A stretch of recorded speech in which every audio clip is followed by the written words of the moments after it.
Buenas noches. A nombre del Colegio Mexicano de Anestesiología les damos la más cordial bienvenida a la primera de las sesiones de nuestro año 2018.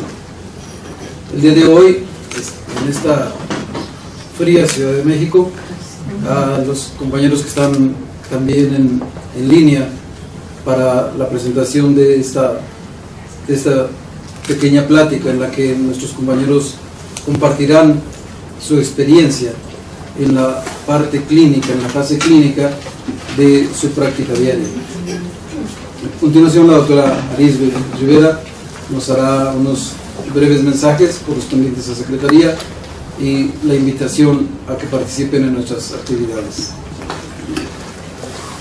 Gracias, buenas noches. Bueno, nada más para comentarles el acta anterior de la sesión previa que tuvimos, que fue en diciembre. Tuvimos un recital navideño que, bueno, todos ustedes vieron y tuvieron la oportunidad de ver a la señorita Laura Lule. En esa ocasión tuvimos 54 asistentes y fue en el auditorio de la Academia de Cirugía, de Medicina. El día de hoy la sesión va a ser la de protocolo ERAS en cirugía de rodilla, con los profesores Arely Seir Torres, el doctor Carlos Javier Monroy y la doctora Guadalupe Zaragoza.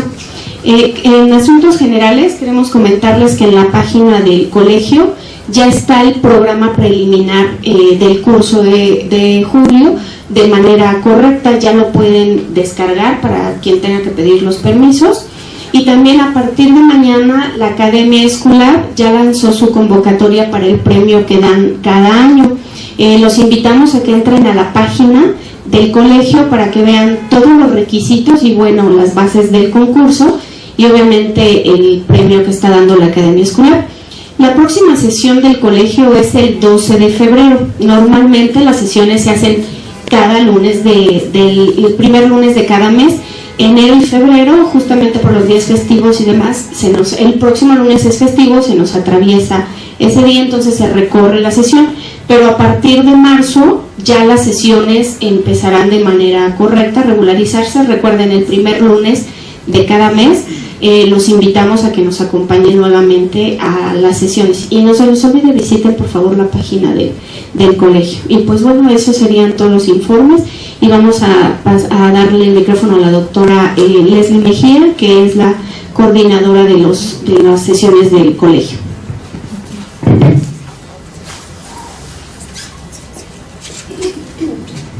Bueno, buenas noches, gracias por acompañarnos en línea y en este auditorio.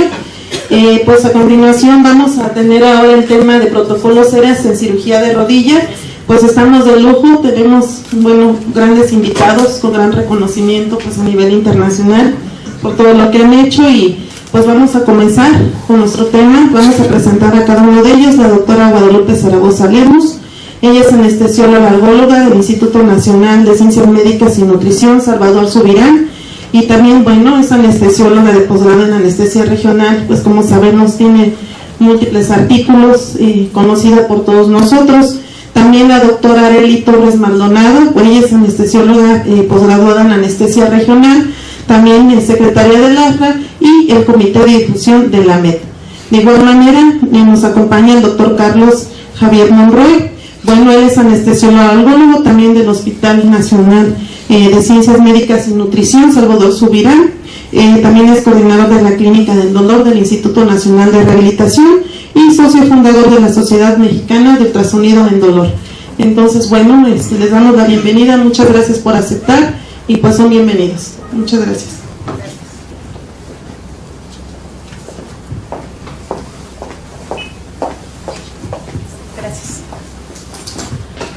Hola, buenas noches, muchas gracias por la invitación y gracias al esfuerzo de venir con este día que está haciendo muchísimo frío, el tráfico está horrible, pero espero que les guste esta clase y les llame mucho la atención. Se eligió el tema de protocolo ERAS porque yo creo que ya muchos de nosotros hemos escuchado hablar acerca del protocolo ERAS Y de un principio se empezó a estudiar este protocolo para cirugía, coloprocto para ser precisos, pero nos vamos a dar cuenta que ya hay un sistema todo ordenado en donde se ha tomado en cuenta los mejores resultados para que nuestro paciente tenga el beneficio de. Y precisamente el protocolo ERAS también se está aplicando para todo lo que es la cirugía de artroplastia total de rodilla. Ok. Pues, ¿qué es ERAS? Pues ERAS lo que está buscando es que la recuperación de nuestro paciente sea lo más pronta posible. Va a ser un proceso sistematizado, o sea, no es de que ellos decidieron que va a ser lo mejor, que en aquel hospital está. No, es un proceso en el cual se estudian todos los resultados de distintos protocolos para llegar y obtener los mejores resultados. Y todo esto a través de todo el proceso quirúrgico, tanto pre, trans y post. ¿Para qué? Para que este resultado no afecte lo que es la recuperación de nuestro paciente. Para esto, ¿qué necesitamos? Pues definitivamente tecnologías innovadoras. Y el día de hoy vamos a ver que mucha de la analgesia que se maneja para el protocolo precisamente en cirugía de artroplastia van a ser bloqueos guiados por ultrasonido, que es precisamente muchas de las cosas que vamos a revisar hoy. ¿Qué equipo va a estar involucrado en el protocolo ERAS? Pues aquí, los más guapos de todos, los anestesiólogos, cirujanos, el equipo de enfermería, directivos, que ahí está algo difícil que nos apoyen, pero bueno, y trabajadores de la salud, principalmente. Nosotros nos vamos a dar cuenta que necesitamos de todo el equipo, no es nada más nosotros solos. El doctor Chan, que es uno de los doctores que más han escrito acerca de todo lo que es la anatomía de rodilla, todos los procesos de analgesia que hay, nos mencionaba precisamente en un curso que si nosotros no trabajamos en equipo para instalar un protocolo ERAS en cualquiera de los hospitales donde ustedes trabajan, pues no es posible. Todo este equipo tiene que estar de acuerdo para que podamos llegar al fin que se está buscando. Y precisamente pongo que uno de los cerebros va a ser el anestesiólogo. ¿Por qué? Estas son una de las metas que se tienen en el protocolo ERAS, que va a ser manejo de dolor, reducir la respuesta al estrés, tanto hormonal como neuronal, movilización temprana, una adecuada mecánica ventilatoria y una nutrición oral adecuada. De todas estas metas, ¿en cuántas metas nosotros estamos involucrados? Pues casi en todas, ¿no? Casi en todas. Por eso es muy importante que nosotros como anestesiólogos nos encontremos comprometidos a seguir este proceso. ¿Cuáles son los principios que va a tener ERAS? Pues uno de los primeros es disminuir las tasas de complicaciones. Si nosotros controlamos el dolor de manera adecuada, vamos a evitar muchísimas complicaciones en el paciente. Principalmente, ¿qué?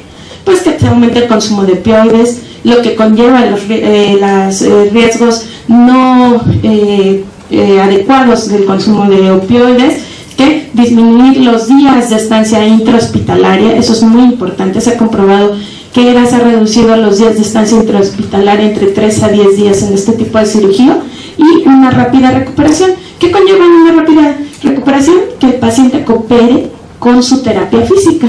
¿Cómo va a cooperar este paciente con su terapia física? Pues si no tiene dolor. Entonces, ¿qué es muy importante? La educación preoperatoria. ¿Qué vamos a hacer con la educación preoperatoria? Vamos a reducir lo que es la ansiedad y el estrés en el paciente. Si tú platicas con tu paciente y le dices, ¿qué es lo que vas a hacer? ¿Qué pasa con ese paciente? Va a entrar muchísimo más seguro a quirófano, ¿sí? Si tú le explicas qué es lo que se tiene planeado y por qué, va a ayudar a aumentar su confianza, el aumento de la satisfacción. ¿Y estos pacientes, cuáles son los pacientes que se ven más beneficiados con este protocolo? Los pacientes que sufren de ansiedad, depresión, y algo muy importante, los pacientes que tienen expectativas no reales. ¿Cuánto paciente hay que entra a quirófano y no sabe que después de la cirugía igual no se resuelve su problema por completo, ¿no? Que todavía tiene que llevar un proceso para llegar a la meta que él espera? Y los pacientes con un apoyo social limitado. ¿De cuántos años hablamos que son pacientes sometidos a artroplastia total de rodilla? Pues en promedio son pacientes mayores de 70 años. Muchos de ellos son pacientes que ya no están acompañados por la familia, son pacientes que igual tienen problemas socioeconómicos. Entonces, a esos pacientes es muy importante darles el apoyo necesario. Un punto muy importante en el ERAS es el manejo del ayuno, ¿sí? ¿A cuántos de ustedes no les ha tocado que entra un paciente, un abuelito a cirugía y tiene más de 12 horas de ayuno? ¿No? Es muy común que no se maneje el ayuno de forma adecuada. Entonces nos vamos a dar cuenta que ERAS, en todos los estudios que revisado, se da cuenta y llega a la conclusión que la hidratación vía oral de líquidos claros es permitida hasta 2 horas antes de la cirugía, alimentos sólidos 6 horas. Pero cabe recordar que muchas de estas recomendaciones se tienen que personalizar de acuerdo a las características de cada paciente. No es lo mismo un paciente diabético que ya está sufriendo de gastroparesias, en las cuales tal vez tengamos que ser un poquito más estrictos, aumentar a 4 horas de líquidos claros y 8 horas alimentos sólidos. Y el consumo de bebidas altas en carbohidratos. Esto puede ser hasta 300 mililitros de 2 a 3 horas previas. Lo que se busca es que el paciente no entre consumido, que entre en un estado metabólico adecuado para su cirugía. Se ha mencionado que se ha encontrado que en pacientes con ayuno prolongado son más propensos a la presencia de infecciones y de riesgo de infección en la herida. Les mencionaba que es todo un sistema estandarizado. Entonces, ¿qué es lo que se va a cuidar? Primero, ERAS ya llegó a la conclusión que el manejo más adecuado para el control de dolor postoperatorio en este tipo de cirugías es la anestesia regional. Es la técnica óptima para ellos, pero a pesar de ello y a pesar de que se recomiende, que se sabe que la anestesia general no es la mejor opción que le podemos dar a nuestro paciente, pues en muchos lugares y en muchos países se sigue utilizando más la anestesia general que la anestesia regional. Por eso que nosotros tenemos que tener mucho cuidado de ello. En lo que es los bloqueos centrales, bloqueo neuroaxial y epidural son el gol estándar para el manejo de dolor, de lo cual va a hablar la doctora Zaragoza. Yo ahí ya no voy a hacer más hincapié en ellos, pero con este tipo de bloqueos se ha encontrado que la mortalidad de nuestros pacientes se ha reducido hasta en 30 días y sobre todo el menor compromiso que nosotros podemos llegar a encontrar si nosotros utilizamos una anestesia regional. Todo a nivel pulmonar, menor presencia de lesión renal, menor incidencia de transfusiones y menor incidencia y riesgos de infección. Entonces, ¿por qué es importante la analgesia postoperatoria para el protocolo ERAS? Pues nosotros vamos a darnos cuenta, y está comprobado, que el uso de anestesia regional nos va a disminuir hasta en 6 meses la presencia de un dolor crónico. Esto lo logramos con una adecuada analgesia. Pero la analgesia no va a ser nada más los bloqueos que hoy vamos a platicar o de los que les voy a hablar. Esto se logra gracias a una analgesia multimodal, o sea, contar con varios mecanismos para lograr que ese dolor sea adecuado, que de eso se va a encargar de platicarles precisamente Carlos. Tenemos varios mecanismos, varios grupos y varios recursos para lograr esa analgesia multimodal, ya sea con AINES, la presencia de gabapentina, acetaminofén. Y yo, bueno, lo que me voy a enfocar el día de hoy es anestesia regional y los beneficios que tenemos del uso de anestésicos locales. Ok. Pues aquí tenemos nuestra preciosa ropivacaína que tanto utilizamos, que tanto nos gusta, que ocupamos en muchos de nuestros bloqueos. ¿Qué beneficios va a tener los anestésicos locales cuando nosotros los ocupamos? ¿Qué va a ser? Una analgesia adecuada, evitamos son antihiperalgésicos, evitamos la presencia de que ese dolor sea crónico, antiinflamatorios también. Vamos a suprimir precisamente la sensibilización central y con adecuadas diluciones vamos a evitar que podamos producir un bloqueo motor en algunos de los bloqueos, porque se busca que la movilización temprana, que no haya dolor, pero que se puedan mover. ¿Ok? ¿Y cómo puedo hacer esto? Tengo muchísimas opciones, muchísimas. Hay un estudio precisamente que es un metaanálisis en red, que es el resultado de 170 estudios cruzados. En esos 170 estudios cruzados se incluyen a 12.530 pacientes, ¿sí? Y se encontraron hasta 17 abordajes que pueden ser utilizados para el control del dolor postoperatorio. Vamos a hablar de la evidencia, de cuáles son los mejores resultados que se obtuvieron. Y tenemos abordajes tanto posteriores como anteriores que nosotros podemos utilizar para esta cirugía. Nos podemos ir a nivel central, lo que va a ser el bloqueo epidural, bloqueo neuroaxial, también puede ser un plexo lumbar, un bloqueo femoral, tenemos posteriores ciáticos, tanto glúteos como popliteos, un bloqueo de canal aductor que ahorita está muy de moda y que vamos a hablar de él precisamente.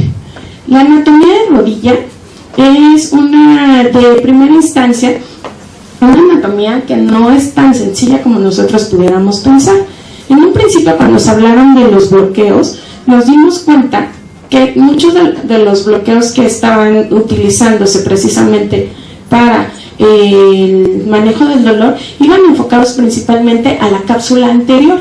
Y nos hemos dado cuenta que tenemos que enfocarnos a dos, cápsula anterior y cápsula posterior. Es por eso que los bloqueos en algunos de los casos se tienen que complementar.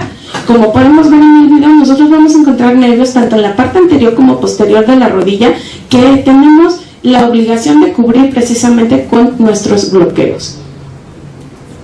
Ok, ¿cuántas opciones tengo para realizar todo este control del dolor? Muchísimas, son varias. Tenemos desde lo que sería un bloqueo IPAC, un bloqueo femoral, un bloqueo canal aductor, un bloqueo de plexo lumbar, son varios. El día de hoy sería imposible que los abarcáramos y los explicáramos todos, pero les voy a hablar de los que han tenido los mejores resultados de acuerdo a los estudios. ¿Se acuerdan que les dije que estábamos viendo un metaanálisis en red?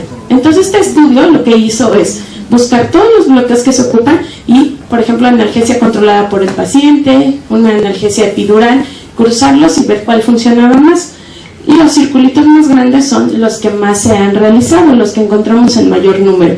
Y si se fijan, en mayor número, si alcanzan a diferenciarlo, es el femoral y la analgesia controlada por el paciente, aparte de la infiltración periarticular. ¿Por qué creen que ustedes es el femoral uno de los bloqueos más utilizados? Porque es uno de los más sencillos. Por ser uno de los más sencillos, es más fácil que nos hagamos expertos en ellos y que lo realicen. El bloqueo femoral es uno de los bloqueos que más realizan los anestesiólogos que se dedican a hacer anestesia regional. Y también porque es un bloqueo que da muy buenos resultados, ¿sí? O sea, la analgesia que da un femoral es adecuada. Ok.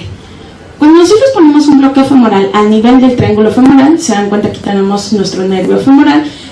Lo que hacemos es nosotros rodear precisamente todas las ramas terminales que conllevan y que se encuentran en esta parte del triángulo femoral con anestésico local. Esto entre el ligamento inguinal y la cresta inguinal. Y alrededor de todas esas ramas, todavía dentro del triángulo femoral, se administra el anestésico local. La analgesia que da el bloqueo femoral es muy adecuada, pero tiene un pero nada más, que nos provoca debilidad de cuádriceps anterior. ¿Qué pasa si nosotros tenemos debilidad de cuádriceps anterior? No movilizamos tan rápido, ¿ok?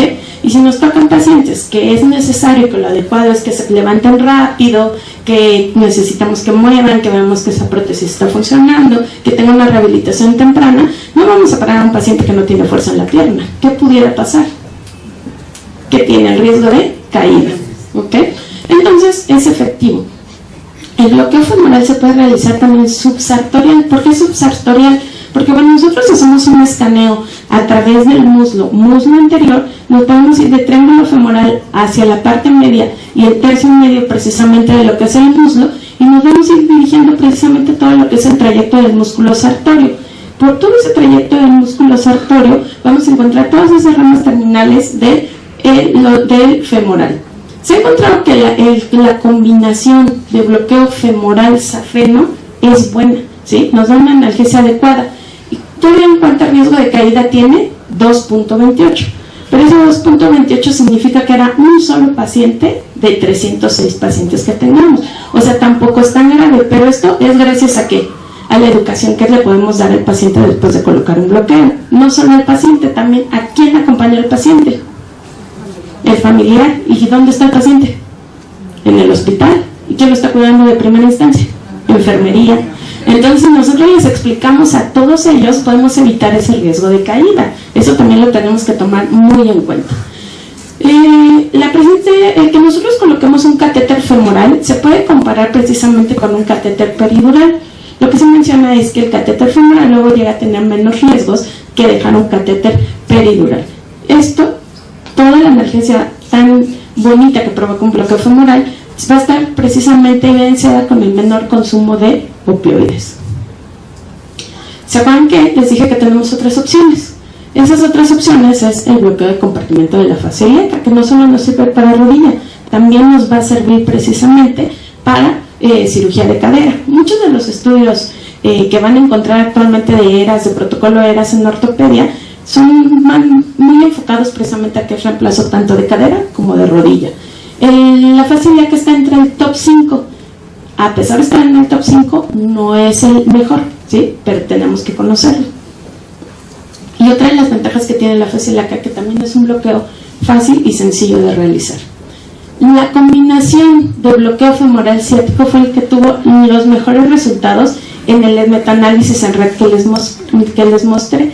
Tiene la mejor analgesia, el menor número de complicaciones, la menor incidencia de náusea y vómito, ¿sí? Y tiene, esto está demostrado con la calidad que tiene precisamente la evidencia de este estudio. Pero se le podría poner un pero, precisamente, se impide la deambulación temprana. ¿El ciático da bloqueo motor? Sí. Va a depender mucho de la concentración de anestésicos locales que estemos ocupando.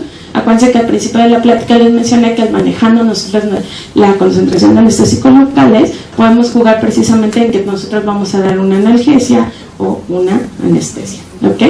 Entonces, por lo tanto, para protocolo ERAS, este tipo de bloqueo sería limitante. Entonces, ¿qué opción tengo precisamente para mis pacientes? Si este bloqueo es adecuado, controla el dolor, pero voy a tener otras opciones, otros bloqueos que sean equivalentes en cuanto a la analgesia que dan, pero sin ese bloqueo motor. Y precisamente, ¿qué bloqueos son?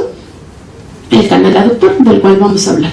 Otra de las opciones es, que eso precisamente lo ponen nuestros cirujanos, va a ser una infiltración periarticular. En uno de los cursos que fuimos nos mencionaban que el anestesiólogo ponía muchos de los bloqueos, ponía su bloqueo de canal aductor, un bloqueo femoral, lo acompañaba con safeno y aparte también decía una infiltración periarticular. ¿Creen que tenga caso? Pues no hay necesidad. La infiltración periarticular te va a dar de 6 a 12 horas de alivio, pero tiene un pero. En el momento que se acabe esa analgesia que da, los índices de EVA son muchísimo más altos que nosotros si utilizáramos un bloqueo de nervios periféricos. Para nada va a ser superior al uso de un bloqueo epidural. Y se va a asociar precisamente con el uso de opioides. Pero aquí yo creo que sería algo muy importante que nos llama la atención, es que está directamente relacionado con una mayor incidencia de infecciones en la articulación y herida. Aparte de que esta infiltración periarticular se tiene que hacer de forma adecuada, tanto lateral para abarcar todo lo que son geniculados, ¿sí?, como anterior y posterior. Y les mencionaba precisamente el bloqueo de canal aductor. Yo estoy enamorada del bloqueo de canal aductor. La verdad es que a mí me encanta. Y se van a dar cuenta por qué. Cuando lo empiecen a realizar van a decir, ay, con razón a la doctora Arely le gusta dar esas clases. Bueno, el canal aductor, precisamente como dice, es el canal que nosotros vamos a encontrar precisamente por debajo del músculo sartorio. Nos va a incluir safeno. Hace rato les dije que combinábamos femora con safeno, ¿no? Entonces aquí ya lo estamos incluyendo. Los nervios reticulares, tanto medial como laterales, las ramas articulares del nervio obturador, que es el nervio obturador, es el que tiene la menor incidencia de inervación dentro de la rodilla, y vasto medial. Entonces, ¿cómo creen? ¿Cómo ven? ¿Abarca gran cantidad de inervación en la rodilla? Pues sí, ¿verdad? Pero todas estas son de cápsula anterior. Entonces ahorita les voy a explicar cuál vamos a ocupar para cápsula posterior. Y precisamente la inyección que se hace para lograr este bloqueo de canal aductor es se coloca el transductor en la parte media del muslo, pero aquí hay un pero, que precisamente se han hecho muchos estudios porque no todos van a medir el muslo de igual manera, ¿no? Dicen, bueno, yo sabes qué, mido el muslo desde la parte donde empieza la patela hasta cresta ilíaca, ¿no? Entonces dijeron, bueno, vamos a ponernos de acuerdo, porque si tú haces el canal aductor muy pegado al ápex del triángulo femoral, me vas a provocar bloqueo motor, y lo que yo no quiero es bloqueo motor, porque voy a agarrar precisamente las otras ramas que son precisamente motoras y no sensitivas. Entonces lo que dice, bueno, vamos a ponernos de acuerdo. El muslo se va a tomar en cuenta desde lo que es la cresta ilíaca superior hasta la región infrapatelar, y así ya se va a dividir en tercios. Y precisamente el tercio medio del muslo es donde se coloca el transductor, y atravesamos esta vaina, precisamente que cubre todo lo que son los vastos, ¿sí? Y son distales. Esta es una disección, precisamente. Lo que se está señalando precisamente del doctor Vega Gil, que es quien nos ayuda a hacer las disecciones, que nos enseña a hacer las disecciones, es precisamente todas esas ramitas que conforman lo que es el nervio femoral. ¿Alcanzan a verlas dentro de la tinción? Precisamente eso es lo que hacemos con nuestros bloqueos. Se bañan todas esas ramas que mencionamos, y es por eso que son tan adecuados. Se contiene todo el anestésico local en esta parte del bloqueo, los cubre y da una analgesia excelente y adecuada. Entonces aquí lo tenemos por ultrasonido. Tenemos nuestra arteria. ¿Qué arteria creen que sea? Si estamos siguiendo el triángulo femoral, la ¿vale? Exacto, de la arteria femoral, y por debajo del músculo sartorio nosotros vamos a encontrar pequeños espacios precisamente en los que nos vamos a inyectar nuestro anestésico local. Se mencionan algunos de los artículos. Aquí nosotros no vamos a ver estructuras nerviosas como tal, vamos a ver ese espacio que les mencionaba, pero después de poner, ¿alcanzan a ver la aguja? Después de poner precisamente el anestésico local, mencionan que tal vez estas estructuras hiperecoicas que alcanzamos a ver o lograr diferenciar después de inyectar el anestésico local, podría ser tal vez el nervio safeno, pero eso todavía no estamos seguros. Todavía todos los que se dedican a hacer estudios y demás de anatomía y todo en cuanto a regional, siguen fascinados y felices de la vida publicando estudios acerca de qué es lo que sí se va a encontrar y no se va a encontrar en el canal aductor. Ahora, ¿cuál es el bloqueo que por evidencia, después de ese metaanálisis y siendo más actual, porque ese metaanálisis revisa los estudios anteriores, ¿sí? Y el bloqueo de canal aductor va a tener un apogeo de más o menos como 4 años para acá? Pues se menciona que el bloqueo más adecuado para control de dolor en este tipo de cirugías va a ser un bloqueo de canal aductor con un bloqueo IPAC. ¿Habían oído hablar del IPAC? La verdad es que realmente es muy nuevo. Si ustedes se van a buscar en la literatura, todavía no van a encontrar muchos artículos. Todavía están apenas estudiándolo, viendo, pero sí se han dado cuenta de que funciona. Y este precisamente es para la cápsula posterior de rodilla. Se hace una infiltración de anestésico local precisamente por detrás, ¿sí? Nosotros vamos a encontrar aquí, vamos a ver cóndilos, y la aguja lo que se hace es avanzar por detrás precisamente de la arteria pupila y inyectar nuestro anestésico local. Lo que hace es dañar las ramas terminales del nervio ciático. Entonces, como la dosis que se utiliza de anestésico local son en menor concentración y en la zona que se está utilizando nos va a dar analgesia, más no bloqueo motor. Entonces, si nos da analgesia adecuada, parte posterior con el canal aductor, parte anterior, y no tenemos bloqueo aductor, ¿qué tenemos? Un bloqueo adecuado para control de dolor y para una movilización temprana, ¿sí? En los estudios, todos estos pacientes que se han manejado con esta combinación de bloqueos han tenido mayor distancia en la deambulación posterior a su cirugía de reemplazo de rodilla. Entonces, por lo tanto, se va a reducir el tiempo de estadía, que precisamente es una de las metas que nosotros tenemos. ¿Qué extras vamos a tener en el protocolo ERAS? Aparte de todo nuestro manejo de bloqueos, tenemos que tener atención en esto: prevención y tratamiento de la náusea. Nosotros, ya como todos los hospitales, muchos de nosotros ya tenemos un protocolo para evitar la náusea en nuestros pacientes. Si quiero leer ERAS, nosotros es una de las cosas que más atención ponemos, pero tenemos que poner atención en pacientes que son más propensos a presentar náusea. Es por eso que ahí tal vez podamos utilizar 2 medicamentos en lugar de 1. La movilización temprana, que eso va a depender directamente de que nosotros le demos una analgesia adecuada al paciente, mantener normotermia durante su estancia en el trans, y la profilaxis antimicrobiana. Tenemos que poner mucha atención. Recordarle, si quieren, a nuestro cirujano, digo, yo sé que muchos dirán que no es nuestro papel, pero pues nada nos cuesta preguntarle: ya le indicaste su antibiótico, ya se lo pasaron, demás, ¿no? Manejo de la terapia hídrica. Se menciona que nosotros, como vamos a tener pacientes abuelitos, pues vamos a tener que irnos precisamente con los fluidos que pasamos en el trans. Claro, esto totalmente personalizados a cada uno de los pacientes, pero pueden utilizar en promedio 1,4 mililitros kilogramo hora.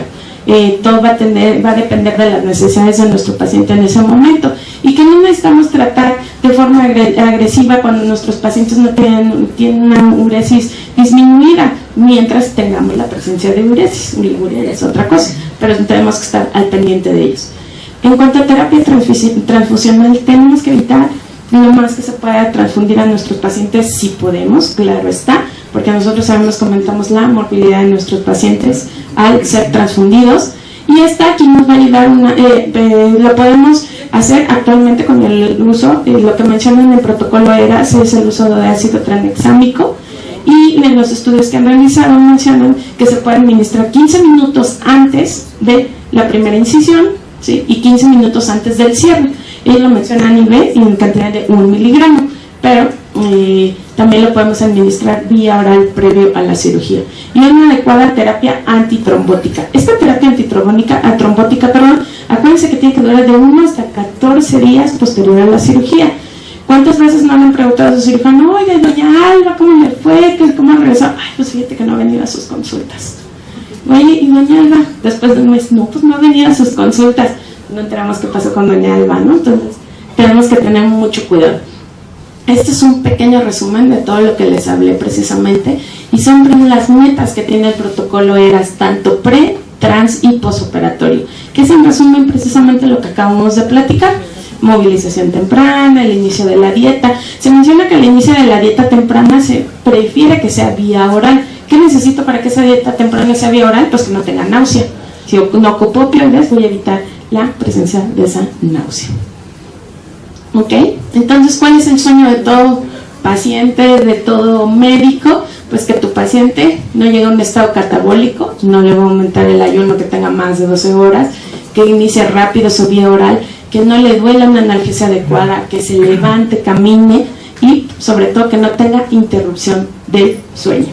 ¿Ok? Pues espero que les haya gustado la clase, que les haya interesado, y pues ahorita con muchísima emoción les presento a la doctora Zaragoza, precisamente mi maestra, que nos va a hablar de esa otra opción de las cuales no hablé, que es lo que es peridural, ¿sí?, para el manejo y control del dolor. Gracias.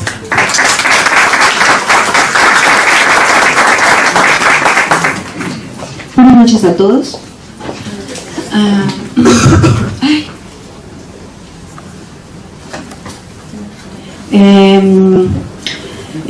Vamos a continuar viendo. Hablemos pues entonces de lo que es el papel de la inhibición del neuroeje. ¿Cuál es el papel actual de del epidural? ¿No corre?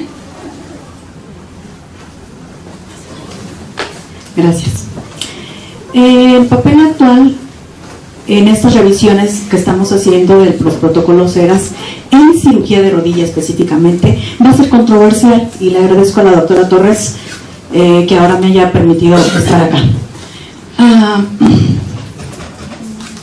Esencial y básicamente, hablando en términos de fisiología, el neuroeje precisamente evita la liberación de sustancias proinflamatorias que ustedes ampliamente conocen, prostaglandinas específicas. No vamos a hablar de toda la cascada de coagulación, de inflamación, pero me interesa hacer hincapié sobre la proteína C reactiva. Es una proteína que una vez que se hace la cirugía de rodilla específicamente, la liberación dura hasta 7 días. Es decir, el objetivo de ERAS probablemente sería mantener este bloqueo neural de inhibición central 7 días. ¿Con qué lo podría lograr yo eso? Pregunta del paradigma. Entonces, lo que queremos es evitar el dolor crónico postquirúrgico, que haya estudios y evidencia suficiente para identificar que en cirugía protésica dura hasta 6 meses, y en los peores desenlaces puede desarrollar una neuropatía inflamatoria postquirúrgica en cirugía protésica. Entonces, este es el papel básico fundamental de la inhibición del neuroeje. Por más de 50 años, el bloqueo peridural y el bloqueo subaracnoideo fueron, en pasado, fueron la modalidad analgésica estándar definitiva. Esto ha cambiado. ¿Cuál es el objetivo actual y cuál fue durante estos 50 años? Fue el alivio óptimo del dolor, inhibir y prevenir la sensibilización central. Además, ahora con el protocolo ERAS, lo que se quiere es mejorar los resultados, pero en términos de morbimortalidad posoperatorias, obviamente, y estamos hablando de muchos variables de trabajo posoperatorio. Un ejemplo de esto es permitir rangos amplios de dolor, de movimiento sin dolor. Esto es lo que abarca el protocolo ERAS. Es bien conocido el papel neuromodulador de los bloqueos peridurales y subaracnoideo. Modular el estrés de toda la cirugía intraoperatoria va desde el térmico, nociceptivo, homeostático, endocrino, metabólico e inflamatorio. Entonces, pues, vamos a verificar una de las evidencias científicas más actual. Estamos hablando del 2014, en donde un grupo de alemanes dirigidos por el doctor Popping incluyeron 9.044 pacientes, a los cuales se les administró, fíjense bien, 4.522 epidurales. Estamos hablando, midiendo 34 variables de morbimortalidad. Acá. Al cual no voy a hacer ahorita redundancia en todo el artículo, solo les traje este abstract, en donde ellos señalan la mortalidad se ve reducida, obviamente, a favor de la epidural. Lo voy a señalar de este modo, acá, a favor de la epidural, la mortalidad. Y una serie de variables que trabajaron de morbilidad. Y vean cómo empieza en el día 0, día 1 y día 2 y día 3, cómo todo cae en el rango a favor de la epidural. A partir del día 3 ya la morbilidad ya no es tan significativa, pero hay 3 variables que les quise colocar en esta gráfica para que la observaran: prurito, retención urinaria e hipotensión. Vean cómo están a favor de la otra técnica, de la ampliada técnica, es decir, nos están contrastando las 2 grandes técnicas en cirugía de rodilla, en otro tipo de cirugía, la epidural contra la anestesia general. Sin embargo, aunque estas 3 variables caen a favor de la anestesia general, nunca se podrá equiparar la analgesia epidural en términos de calidad de la rehabilitación temprana en el protocolo ERAS, al menos para cirugía de rodillas. Otro estudio muy importante en el cual les quiero mencionar es la última revisión de la Cochrane de 2017. Justamente compara 2 sistemas analgésicos, el sistema opioide sistémico y alivio del dolor con la epidural. Este trabajo consta de 199 páginas hasta 30 días, pero lo que les quiero traer de relevancia esta noche es que les voy a mostrar solo 2 tablas. En esta primera vemos cómo las escalas de dolor con el paciente en descanso, en reposo, en el día 1, vean cómo los indicadores estadísticos caen nuevamente a favor de la epidural. La otra tabla que les quiero mencionar, que les quiero mostrar, es que en el mismo día 1, pero con el paciente en movimiento, ya sea efectuando la rehabilitación o caminando, igualmente los indicadores favorecen a la epidural. Es más contundente. Entonces no vamos a revisar los 199 páginas, sino que vamos a pasar a las conclusiones de los autores. Los autores traen implicaciones clínicas y nos dicen que obviamente la epidural supera a la analgesia sistémica por opioides, no solo en analgesia, sino en términos de reducir el tiempo de extubación traqueal, reduce el infarto al miocardio, reduce la falla respiratoria posoperatoria, el sangrado gastrointestinal y la estancia en las unidades de cuidado intensivo. Esto a 3 días es contundente. La mortalidad es sumamente importante. Existe para la epidural cirugías específicas en las cuales se realiza la inhibición del neuroeje. Aquí tenemos pues indicación de cirugías torácicas, cirugía de abdomen superior o de abdomen inferior y cirugía de extremidades inferiores. Todas estas cirugías específicas, al aplicar la técnica anestésica, van a desencadenar que nosotros tengamos en cuenta para cada una indicaciones, obviamente, que no las vamos a mencionar, estamos viendo otro tema, contraindicaciones y efectos adversos. Tomarlo muy en cuenta. Cuando el paciente tenga contraindicaciones, siempre va a haber opciones para no inhibir el eje o inhibirlo por otra vía. Tal vez la espinal, tal vez adaptando adyuvantes. Nos recomienda la literatura anglosajona de 200 a 150 microgramos, 70 microgramos de morfina, tal vez entre 12 y 24 horas de analgesia. Pero debemos tener en cuenta además las fallas técnicas al instalar nuestras técnicas del neuroeje.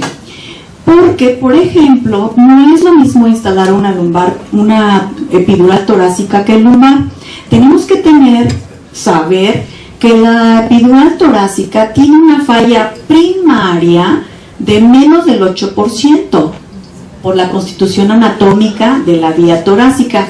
No así la lumbar, que tiene una falla técnica secundaria del 2% solamente, lo que nos indica que nuestro protocolo ERAS en cirugía de rodillas va a ser una técnica ideal de abordaje para el neuroeje.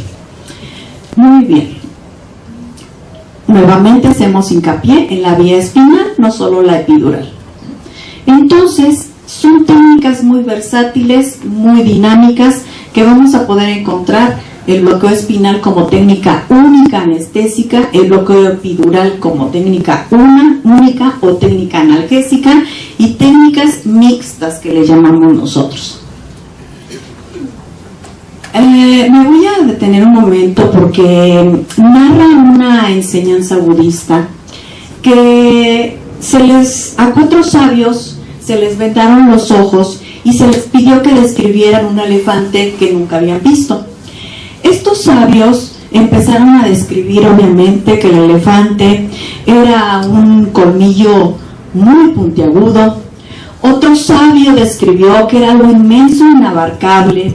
Otro sabio describió que se le parecía a un árbol, un elefante. Y el último sabio dijo, es como una víbora, es como una serpiente. Entonces, permítanme este símil, porque así les quiero comentar que la epidural para muchos de nosotros significa un concepto diferente por nuestra experiencia. Somos sabios anestesiólogos, pero tal vez nuestra perspectiva es diferente de la epidural. Para muchos de nosotros significa hipotensión transanestésica. No la realizo. Para otros, ¿con la pachorra? Para otros de nosotros significa retención urinaria, algo muy incómodo si estamos manejando cualquier tipo de paciente privado o institucional. Para muchos otros de nosotros significa bloqueo motor residual. No me agrada ese bloqueo motor residual. Necesito que haga rehabilitación temprana. Para muchos otros significa prurito. No es nada agradable estar tratando un prurito cuando hice mi técnica anestésica maravillosa.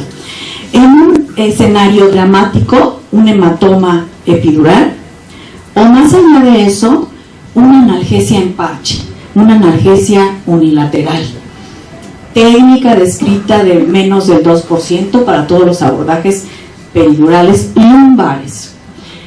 Y bueno, no quiero estar atenta a la depresión respiratoria, que puede ser otra manera de ver a la epidural o al subaracnoideo. De tal manera que, dado esto, mejor no realizo una técnica del neuroeje. A pesar de los bien conocidos y sabidos ventajas de lo que significa una epidural o un subaracnoideo, ahora en estas nuevas técnicas, incluso robóticas, mejor no realizamos inhibición central, no aplicamos del neuroeje. Otro tema de resistencia para realizar nuestras técnicas regionales se refiere a la educación del paciente, a la negación del paciente a recibirlas. Si el paciente no quiere recibir una técnica regional, no la realizo. Pues les quiero decir que en Pensilvania, con este artículo, ellos publicaron, y se los agradecemos mucho, porque seleccionaron más de 1,000 pacientes que iban a llevarse a cabo la artroplastia total de rodilla y les dieron una clase avanzada de anestesia espinal a todos estos pacientes, que duró 3 horas y que se llevó a cabo, fue auspiciada por el Departamento de Cirugía Ortopédica, para que todos pudieran elegir una anestesia espinal con mejores bases, con mejor fundamentación, y vieran cuáles eran los beneficios y ventajas. Y obviamente vean, aumentó el porcentaje de pacientes que era de 38% del subaracnoideo, pasaron al 50%. Claro que hubo un buen porcentaje que no fueron a la clase de pacientes. Entonces aquí vemos lo importante que es conversar con el paciente y darle las técnicas. Pero ¿por qué otras variables no utilizamos las técnicas del neuroeje? Claro que implican más tiempo, claro que no es lo mismo instalar un tubo endotraqueal que hacer todo el procedimiento de inhibición del neuroeje, o un catéter, un mixto, etc. Claro que me llevo la sorpresa de que cuando vamos a algunos hospitales del Departamento del Distrito Federal no existe equipos de epidural, o en nuestras mismas instituciones. Claro que también no se aplica ni se lleva a cabo porque hay una dificultad técnica de entrada. Hemos hablado en otros foros del neuroeje potencialmente difícil. Pero yo creo que la causa más importante para llevar a cabo esta técnica de la epidural, por ejemplo, es que se necesita un monitoreo posoperatorio estrecho. Este monitoreo en Norteamérica se lleva a cabo con los técnicos en anestesia, con las enfermeras anestesiólogas, pero aquí no te contamos con ese equipo. Entonces el anestesiólogo se tiene que hacer responsable de continuar el mantenimiento de los cuidados eficientes del catéter. Está descrito en la literatura que de cada 15 pacientes con catéter, uno va a tener una falla técnica. Eso está descrito, para que lo tengamos en cuenta cuando lo hagamos. Entonces, pero ¿cuáles son las justificaciones que vamos a ver que en Norteamérica se aplican a que no se lleven a cabo estas técnicas? Bueno, pues que la epidural tiene una analgesia deficiente en comparación con otras técnicas. ¿Por qué? Porque en un esfuerzo por preservar la función motora, vean las concentraciones que han manejado, 0.0625.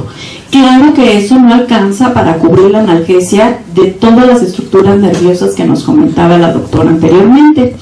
Y esto en contraparte de las diluciones más concentradas de los bloqueos de nervios periféricos que se tratan de hacer. Y la segunda justificación que da Norteamérica para no usar la epidural son los cambios en los esquemas de tromboprofilaxis posoperatoria. Ustedes ya han visto en esta resistencia a usar el neuroeje que en otros escenarios hemos hablado del neuroeje potencialmente difícil. Una vez identificado con las características que ya en otros foros hemos conversado, pues tenemos que ayudarnos de la tecnología, usar las técnicas por ultrasonido, técnicas asistidas en procedimientos guiados o procedimientos en tiempo real. Otra de las recomendaciones en la práctica diaria clínica, hemos recomendado muchísimo la posición de sentado. La posición de sentado, que en este caso, vean, nuestros colegas cirujanos son los que nos apoyan, pero claro que existe dispositivo específico para darle la colocación de sentado al paciente, cosa que tampoco hemos tenido en nuestro país por muchísimos años. Bueno, el abordaje epidural por ultrasonido, les recuerdo que forma parte de un entrenamiento avanzado. Cuando hacemos la educación y el posgrado en anestesia regional, recuerden que hay bloqueos básicos, intermedios y avanzados. Abordar el neuroeje corresponde al entrenamiento avanzado. No vamos a hablar de la técnica ahora, solo recordarles que después de 37 años que se dio el primer reporte de neuroeje en la paciente obstétrica, es apenas que estamos en un momento de verificación del sistema de revisiones de complicaciones. Lo vamos a verificar si nos da tiempo. Entonces, pero en la realidad, ¿qué es lo que está pasando? Miren, este artículo del 2014, la doctora Perlas de Toronto, con la que ella ha venido y ha estado aquí con nosotros en México, nos ha dicho que efectivamente todo indica que el ultrasonido está haciendo lo mejor en el neuroeje. Con estas gráficas se los digo. Miren, el abstract de este artículo dice que incrementa la exactitud de la identificación de los espacios interlumbares, que da una exactitud en la medición de la profundidad del epidural y del subaracnoideo, mejora la eficacia y mejora la seguridad cuando hacemos nuestros abordajes del neuroeje. Les dije que hace 37 años surgió el primer artículo del neuroeje y me voy a detener aquí porque seguro aquí en las pacientes obstétricas no pasará de moda la epidural, y tan no pasará de moda que vean este artículo del 2007 a recién, donde nos dice qué está pasando en la literatura internacional con el neuroeje. No es fácil.